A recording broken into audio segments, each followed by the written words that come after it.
these last 5 years, how Yeah. difficult has it been to put together a budget you can really feel good about and have confidence in? We'll start with COVID and the stimulus dollars, and they upended everything that was normal. There was no normal as a result of that. And I think about it from the standpoint that early on in COVID, Gables and the industry really tried to lean in to try to help renters who had been potentially impacted by COVID. And we did things by eliminating fees and capping rents and creating payment programs. And so, that really, how would you budget for that? There was no way to budget for that. The COVID also caused a real pause in leasing activity. And again, how could you budget for something like that? Then we really begin to see people moving to our markets, moving for lifestyle reasons, work from home. People were moving to be closer to their families, or because they wanted to be on the beach, or because they wanted to live near the mountains. And so our portfolio was truly the beneficiary of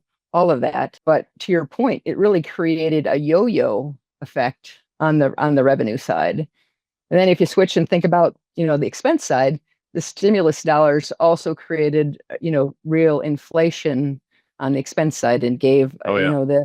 that gave the vendors the appropriate opportunity to try to create, to increase their costs. But again, how do you manage for something like that? And then addition, the lockdown, so our residents were now at the properties for a significantly greater period of time. And Yep. so they were using the amenities more, they were wear and tear on the units themselves. So all of that, made it really difficult, to your point, to budget.